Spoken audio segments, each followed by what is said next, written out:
Madame, Messieurs, bienvenue dans cette émission RDC Environnement. Comme vous le savez, c'est votre magazine des questions environnementales et du développement durable, une production de la rédaction de l'agence Galaxy Media.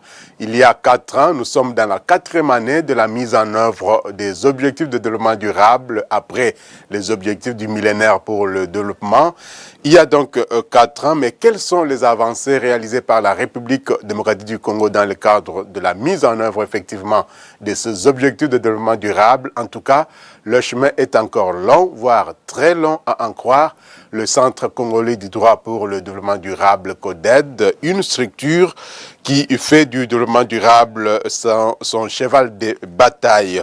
Au cours d'une cérémonie d'échange de vœux, les membres du CODED ont établi le bilan de l'année 2018 dans les activités réalisées par le CODED, mais aussi ils ont fait les projections pour cette année 2019 dans le cadre de leurs activités de mise en œuvre des objectifs de développement durable.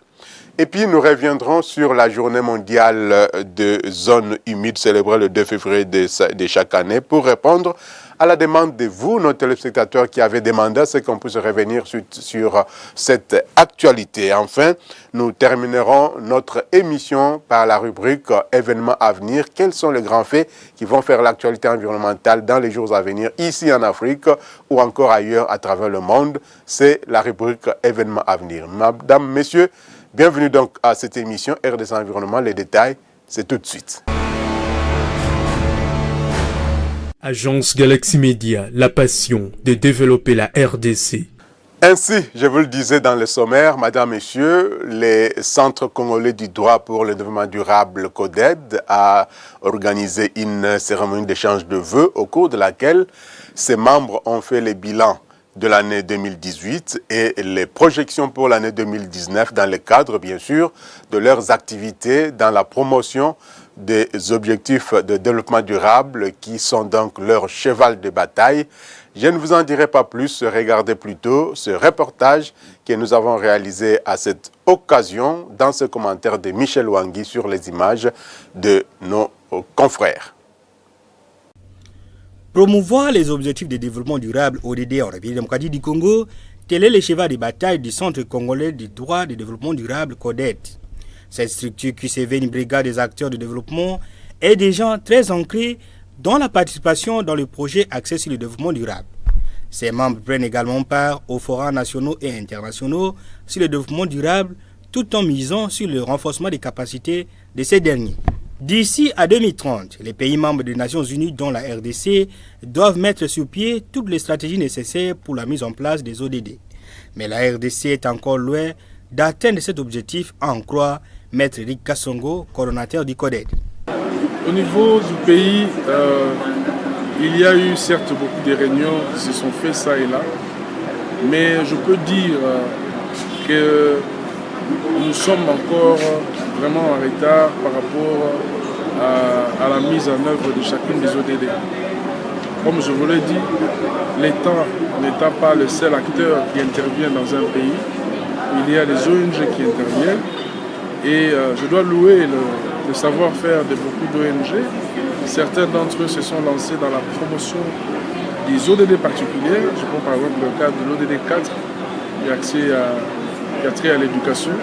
Il y a eu plusieurs organisations au niveau national qui ont multiplié les rencontres pour pouvoir mettre en œuvre des stratégies et appliquer l'ODD 4, ainsi de suite. Mais vous constaterez que dans l'ODD 7, par exemple, dédié à l'énergie, ou encore l'ODD 13 lié au changement climatique, parce que vous ne pouvez pas parler des ODD de manière globale. Chaque ODD a sa particularité, a ses acteurs qui interviennent, qui demandent à ce qu'elles s'impliquent à travers des projets concrets, des initiatives concrètes. Ce que nous constatons au niveau du pays, c'est qu'il y a très peu d'organisations, justement, des institutions étatiques plutôt, qui sont naturellement dédiées à la promotion de tel ou tel ODD, mais qui ne font pas d'actions visibles qui permettent à ce qu'on se dise qu'on a fait des pas. Je vous rappelle tous que nous avons un objectif à atteindre d'ici 2030. Et que d'ici 2030, là, au niveau du pays, nous devions avoir un document qui décrit clairement les performances que le gouvernement congolais doit accomplir en termes d'avancée à partir de 2015 jusqu'en 2030. Je n'ai pas connaissance d'un document pareil, une sorte d'assignation de responsabilité à chacune des secteurs dédiés à chacune des ODD, pour voir que d'ici 2020 par exemple, quel bilan peut-on faire par rapport aux avancées qu'on a obtenues dans l'ODD 13, dans l'ODD 7, dans l'ODD 2 sur la lutte contre la pauvreté. Vous savez que notre pays est confronté à la question de la pauvreté de manière criante. Et donc il y a tous ces problèmes-là qui font que aujourd'hui je suis un peu sceptique. Je ne peux qu'espérer qu'avec le nouveau pouvoir qui s'installe, qu'on puisse avoir un œil beaucoup plus regardant sur la mise en œuvre de cette institution-là, de ces objectifs-là, parce que c'est vraiment là les vrais indicateurs qu'un pays est en train d'avancer dans le sens du développement. Faisons le bilan de l'année 2018 au cours d'une cérémonie sobre, mais pleine de signification. Les membres du CODED se sont dit satisfaits du travail abattu avec la participation à plusieurs forats sur le développement durable, se sentant réellement des acteurs qualitatifs du développement. D'où l'appel lancé à tous qui partagent le même souci de la promotion du développement durable pour une intégration du CODED. Nous faisons la promotion du développement durable en faisant en sorte que les instruments juridiques internationaux relatifs justement à la promotion du développement durable puissent s'appliquer au niveau national à travers des initiatives de renforcement des capacités, à travers des ateliers de formation pour justement amener la bonne information qu'il faut pour créer un nouveau type d'acteur de développement au centre, au carrefour de toutes les connaissances qu'il y a au niveau international. Donc un acteur à jour par rapport à tous les enjeux internationaux et la façon dynamique dont ces enjeux sont mis à jour. 2018 a été une année assez intéressante parce que nous voyons le bilan par rapport à l'augmentation de la qualité de notre participation au niveau des différents forums, mais aussi à l'augmentation du nombre de membres CODED qui accèdent à des nouvelles connaissances, à de nouveaux savoirs plutôt, et qui participent, qui savent restituer. Et 2018 a été une année riche. Beaucoup de nos membres ont participé à beaucoup de forats à la fois nationaux, régionaux et internationaux, qui ont permis à ce que la restitution qui s'est faite à l'égard d'autres membres puisse nous enrichir avec de nouvelles connaissances qui nous permettent de bien aborder nos stratégies de développement sur le terrain. Et 2019, c'est l'intensification de ce que nous avons fait en 2018 et pouvoir davantage l'améliorer à travers beaucoup plus d'actions concrètes. Nous avons des publications que nous avons prévues, que nous avons préparées déjà depuis l'année passée pour sorte de vademecum pour apprendre aux gens c'est quoi le développement durable. Je crois que cette année nous avons fait plusieurs publications dans ce domaine-là et ces publications-là seront suivies des activités de sensibilisation que nous pourrons faire selon que les moyens s'y prêteront. L'occasion pour nous de lancer un appel à tous ceux qui soutiennent le développement durable de ne pas hésiter à contacter le Centre congolais pour le développement durable pour que nous puissions ensemble travailler pour le développement du pays. Chacun de nous a un rôle à jouer, ce n'est pas seulement le gouvernement, ce n'est pas seulement les politiques. Nous avons un rôle à jouer là où nous nous trouvons pour pouvoir nous aider à avancer dans le travail. Avec la mise en place de la cellule juridique pour les codes d'intérêt public JURICIP, le CODED a défendu et défend les communautés victimes d'abus de différents ordres, comme c'est le cas des victimes des viols des années 97 de Songomboyo à l'Équateur ou du village Bukangalonzo ou encore des familles victimes d'exploitation minière à Kolwezi dans les Lualaba. CODED, dans le cadre des activités de sa cellule juridique pour les causes d'intérêt public, JURICIP en sigle, a enregistré avec son partenaire de terrain, Initiative pour la bonne gouvernance et les droits humains, IBGDH en sigle, plusieurs cas qui constituent des graves violations des droits humains des personnes affectées par l'exploitation minière industrielle dans la province de Lualaba à Kolwezi. notamment à Kasulo, Mounana, Pierre Mouteba, Village Israël, la cité Jekamine, de Kolwezi, Samou Kinda. CODED et IBGDH en appelle au chef de l'État qui a souligné dans son discours d'investiture de veiller au respect des droits humains tels que consacrés dans la Déclaration universelle des droits de l'homme et la Constitution de la République démocratique du Congo, d'ordonner au ministre de Mines 1. De suspendre l'exploitation par les entreprises citées ci-dessus et d'exiger d'elles l'élaboration des études d'impact environnementaux et sociaux réellement participatives par la consultation effective des personnes affectées par leurs projets miniers conformément aux dispositions pertinentes de la loi numéro 007/2002 du 11 juillet 2002 portant code minier tel que modifié et complété par la loi numéro 18/001 du 9 mars 2018. 2. D'exiger une enquête indépendante sur les violations des droits humains impliquant les habitants des sites ci-haut cités. 3. D'exiger la disponibilisation d'informations suffisantes et de la participation des communautés affectées dans le processus de prise de décision débouchant sur le processus d'expropriation de leurs biens et de leur délocalisation, relocalisation et autres avantages prescrits par la loi et règlements miniers. 4. D'ordonner les évaluations crédibles et objectives de la valeur juste des biens des communautés affectées avec l'appui des experts que les communautés auront choisis. En 2019, le CODED entend intensifier sa participation aux forums internationaux sur le développement durable pour permettre à tout Congolais d'être informé sur tout ce qui entoure ces concepts, tout en appelant les gouvernements congolais à mettre tout en œuvre pour que le développement durable soit une réalité en République démocratique du Congo. Voilà, la RDC doit donc fournir déjà des efforts, de gros efforts pour que les ODD ne ressemblent pas aux OMD parce que, en tout cas, la RDC n'avait pas réalisé ses objectifs du millénaire pour le développement. Et aujourd'hui, comme il s'agit des objectifs du développement durable, il faut que le pays puisse marquer des points, avancer des grands pas pour que ces ODD puissent profiter à la population congolaise. Parce que il faut aujourd'hui un développement durable pour la République démocratique du Congo et tous les secteurs sont concernés. Lutte contre la pauvreté, assurer la santé, l'éducation, ainsi de suite. Et donc, il faut que le pays puisse marquer des pas dans le cadre de la mise en œuvre des objectifs du développement durable ODD. Journée mondiale des zones humides. Qu'est-ce qu'on peut comprendre par les zones humides ?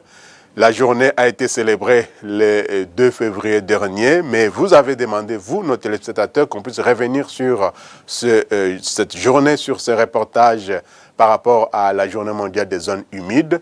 Regardez plutôt ce reportage ou cette réflexion que nous avons menée sur cette journée mondiale des zones humides. Et la RDC, qui détient donc autant de zones humides, doit devoir assurer la responsabilité pour protéger ces zones humides parce qu'elles renferment en tout cas d'énormes quantités de gaz à effet de serre. Regardez.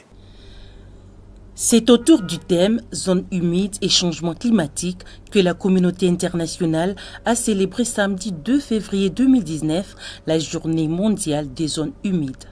Une thématique choisie par le secrétariat de la Convention des Ramsar dans le but de sensibiliser le public sur le rôle que jouent les zones humides dans la lutte contre le changement climatique.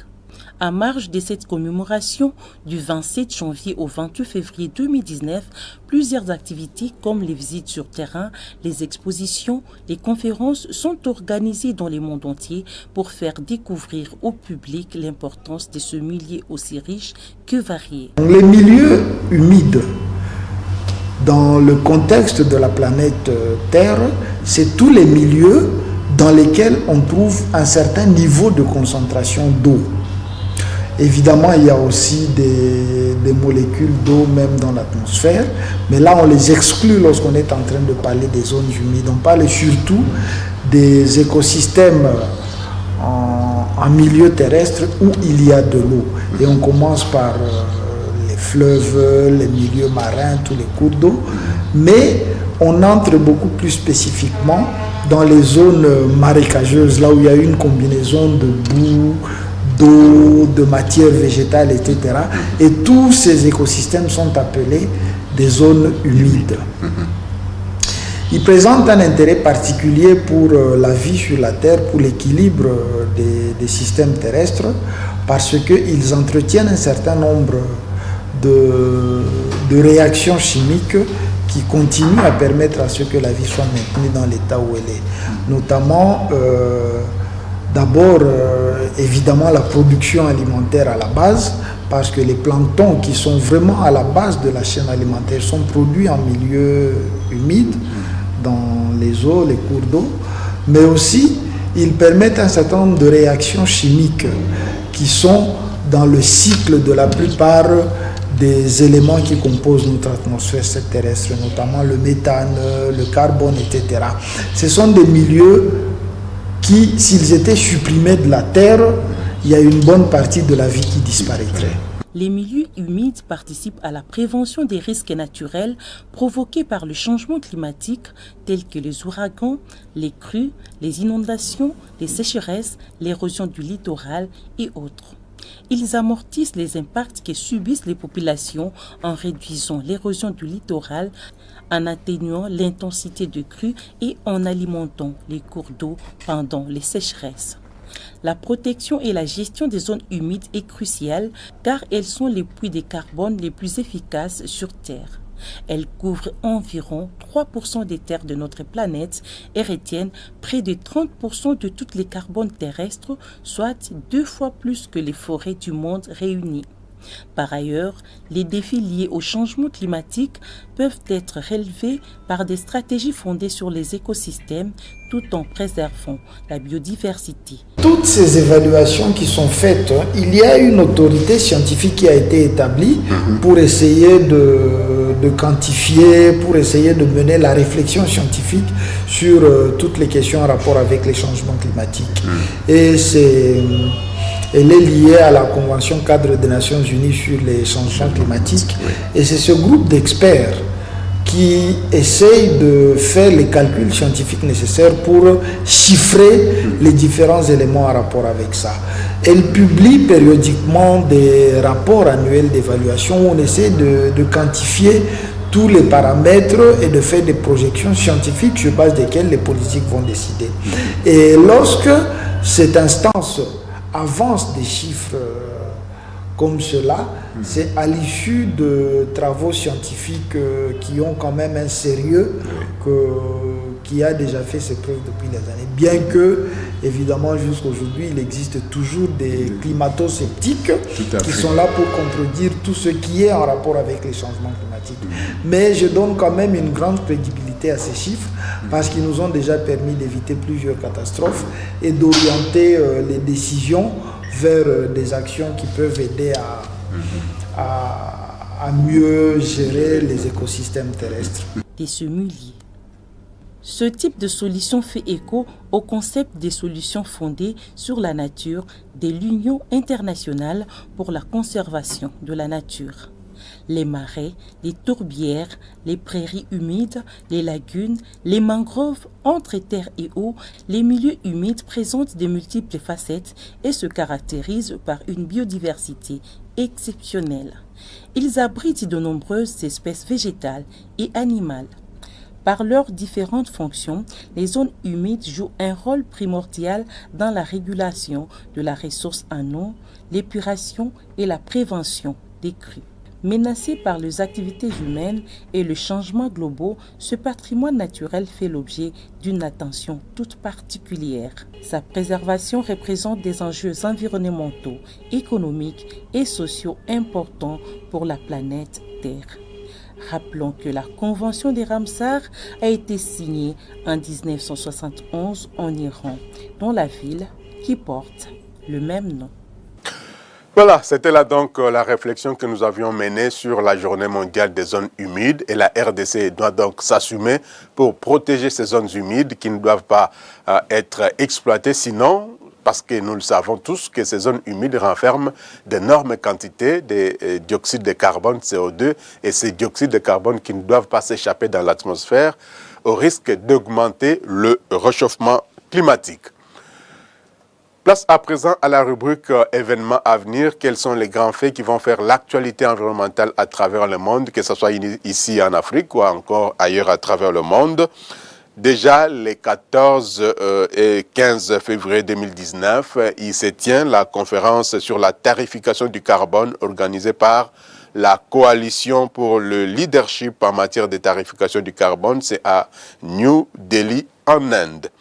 Organisée par la Carbon Pricing Leadership Coalition, la conférence a pour objectif de générer des recherches et des analyses novatrices menées par des universités et des praticiens sur la conception et la mise en œuvre efficace des politiques de tarification du carbone.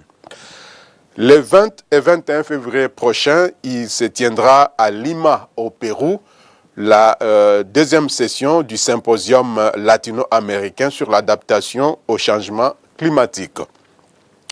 Du 19 au 21 février, il se tiendra l'atelier de planification des activités 2019 du secrétariat exécutif de la COMIFAC, la Commission des forêts d'Afrique centrale, c'est à Yaoundé au Cameroun. Et puis toujours les 19 et 20 février prochains, il va se tenir la réunion du comité de pilotage de la deuxième phase de l'initiative pour le patrimoine forestier mondial d'Afrique centrale. Cette réunion a pour objectif d'évaluer les activités menées lors du premier semestre de l'année et de présenter celles planifiées par le prochain. Parmi les sujets de discussion qui vont être abordés, il s'agira donc du renforcement de la visibilité du projet et l'amélioration de la communication entre les partenaires qui sont ressortis comme les leviers majeurs à actionner pour garantir une meilleure synergie et capitaliser les réunions, disons les résultats du projet, ce qui est donc le souhait de l'Union européenne. Du 24 au 27 février 2019, il va se tenir le Forum mondial des ressources 2019 à Anvers, en Belgique. Le thème général du forum est « Boucle de fermeture, transition au travail » avec ce thème. Il sera donc question de se connecter sur le partage pratique des meilleures pratiques. Le partage pratique des meilleures pratiques, oui. La vision et les connaissances pour fermer les cycles et évoluer vers une économie circulaire qui sont déjà disponibles. Une prochaine étape nécessaire et urgente consiste maintenant à mettre en pratique la théorie et les connaissances pour lesquelles les réseautages avec des pairs et d'autres parties prenantes peut être un moteur essentiel. La conférence mettra l'accent sur les villes et régions en tant que laboratoire du changement circulaire, l'économie circulaire en tant que catalyseur du changement climatique, la bioéconomie circulaire, aliments et matériaux à base biologique, la transformation industrielle, le rôle de l'industrie 4.0 en tant que moteur technologique de l'économie circulaire, des cycles non toxiques, le sol et la terre en tant que ressources précieuses, économie circulaire et aménagement du territoire, gestion durable des déchets et des matières, le rôle des ports dans la politique mondiale en matière des ressources et en particulier sur les déchets électroniques. Du 4 au 6 mars 2019, il va se tenir à Copenhague, au Danemark, la réunion du groupe d'experts sur l'objectif de développement durable 13. Cet objectif stipule, je vous le rappelle, prendre d'urgence des mesures pour lutter contre les changements climatiques et leurs répercussions. Parmi ces trois cibles, l'ONU recommande de renforcer dans tous les pays la résilience et les capacités d'adaptation face aux aléas climatiques et aux catastrophes naturelles qui sont liées au climat et d'incorporer des mesures relatives au changement climatique dans les politiques, les stratégies et la planification nationale. Du 11 au 15 mars 2019, il va se tenir la 4e session de l'Assemblée des Nations Unies pour l'environnement et ce sera à Nairobi, au Kenya. Le 12 mars prochain, il va se tenir le Forum pour l'investissement durable en Europe. Ce sera à Paris, en France. Et puis enfin, du 18 au 22 mars 2019, ce sera la Semaine africaine du climat 2019 qui va se tenir à Accra. Nous sommes là au Ghana. Voilà donc, madame, messieurs, les quelques faits qui vont faire l'actualité environnementale à travers le monde, que ce soit ici en Afrique ou encore ailleurs à travers le monde. Nous terminons cette émission par lancer un appel à tous les environnementalistes, que vous soyez de l'UNIKIN, de l'IFAD ou encore d'autres institutions universitaires, que la Ligue des environnementalistes vous convie à une réunion qui va se tenir le dimanche prochain à 16 h. Nous sommes là à l'Institut facultaire de développement UFAD sur Sayo, bien avant d'atteindre l'ISPEL, l'ex-ISPEL ou encore l'Université Cardinal Malula. Donc, tous les environnementalistes sont donc appelés à une réunion le dimanche à 16 h juste à l'IFAD sur l'avenue Sayo. Voilà donc, madame, messieurs, c'était donc votre livraison RDC Environnement de ce jour. Merci à vous qui l'avez suivi, Guilain Mouzembe, Landry Nyangui, et à toute l'équipe qui a concouru à la réalisation de cette émission RDC Environnement qui reviendra bien sûr la semaine prochaine, toujours avec le même plaisir. Prenez soin de vous, mais surtout, prenez soin de votre environnement qui ne doit pas brûler, parce que si cet environnement brûle, c'est nous tous qui allons brûler. Madame, messieurs, au revoir et à très bientôt pour d'autres informations sur l'environnement en République démocratique du Congo, mais aussi ailleurs à travers le monde. Au revoir.